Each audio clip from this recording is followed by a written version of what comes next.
Sumainyo ang Panginoon. At sumaiyo rin. Ang mabuting balita ng Panginoon ayon kay San Juan. Papuri sa iyo, Panginoon.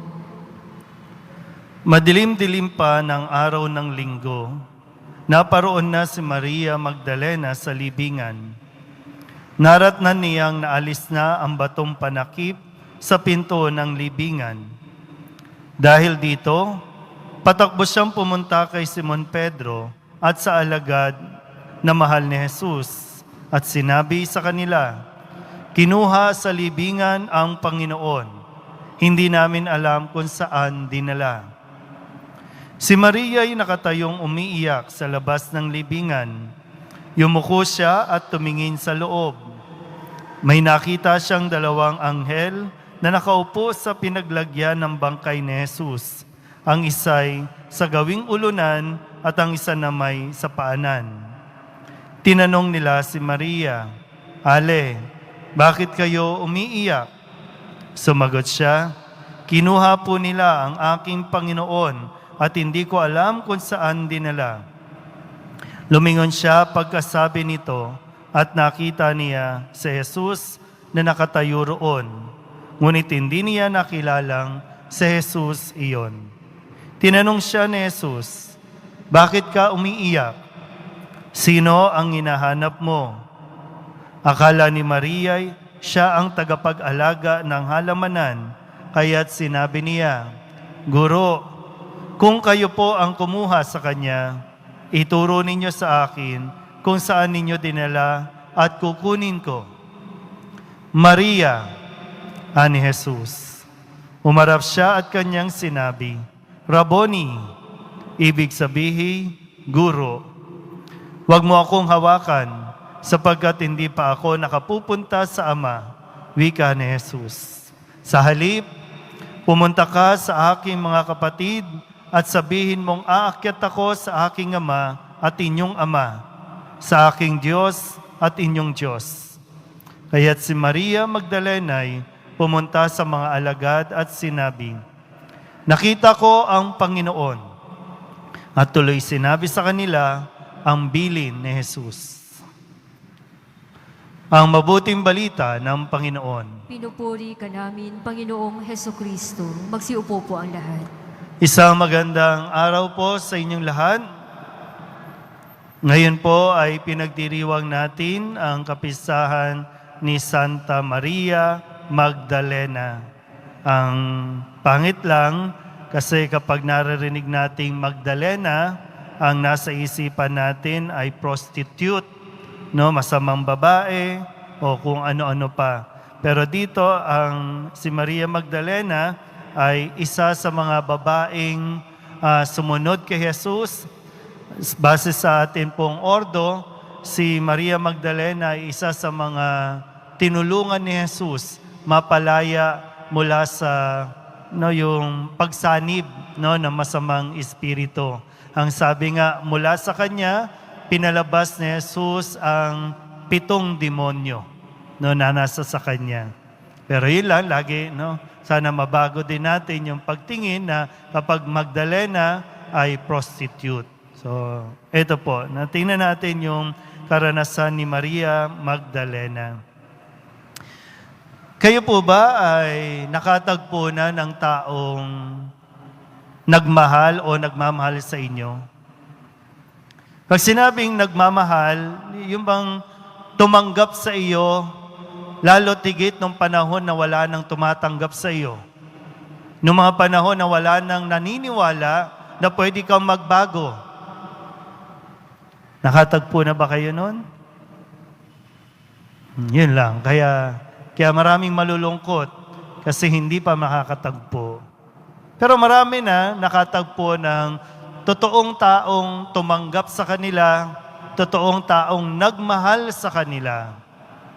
Kaya nga napakalaking kawalan kapag namamatay yung taong yon o kaya nawala yung taong yon.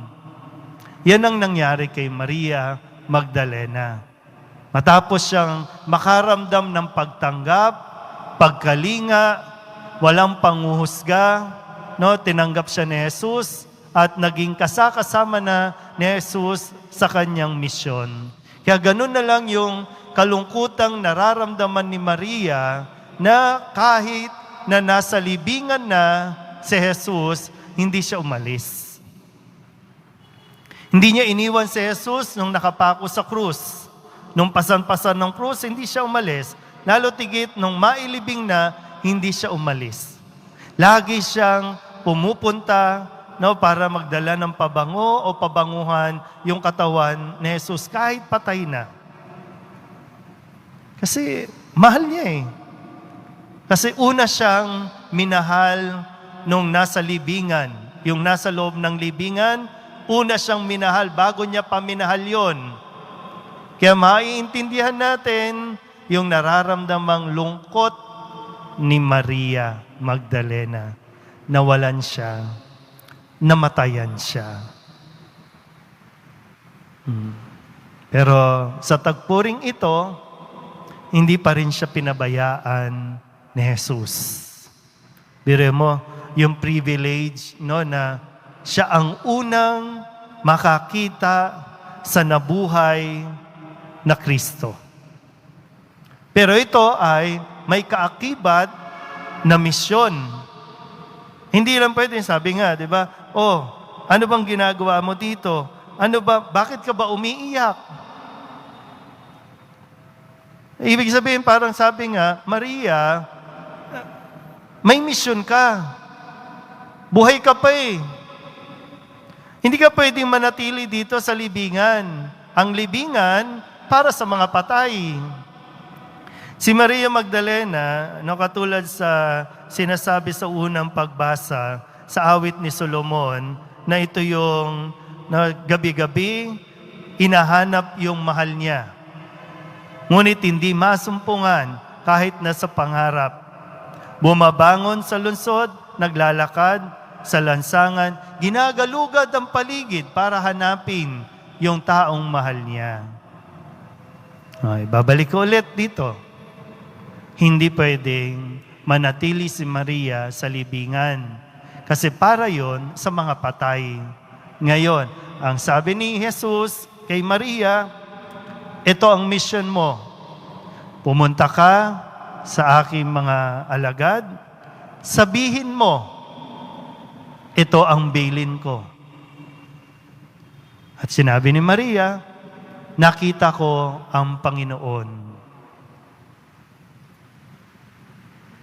Sa inyo po ba na mga naghahanap ng pagmamahal, pag-unawa, pagtanggap, natagpuan niyo ba yan dito sa harapan ng Poong Jesus Nazareno? Kasi mahirap yung pag hindi mo naranasan si Jesus, wala ka talagang madadala. Pero yun naman yung lagi eh.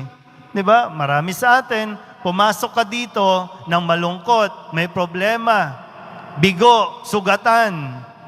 Pero ang sinasabi ay, hindi ka pwedeng manatili dito. Kailangan mong umalis, kailangan mong humayo, may mission ka. Kung naranasan mo ang Poong Jesus Nazareno, ipagsabi mo. I-post mo sa Facebook. Ilagay mo sa Instagram, sa Twitter. Naranasan mo ang Panginoon. Ngayon po, lalo tigit, mensahe marahil, sa panahong ito ng COVID, marami po sa atin ang namatayan. Yung mga namatay, sila yung mga mahal na mahal nyo.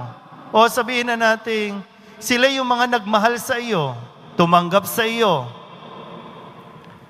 At napakahirap para sa mga namatayan dahil sa COVID.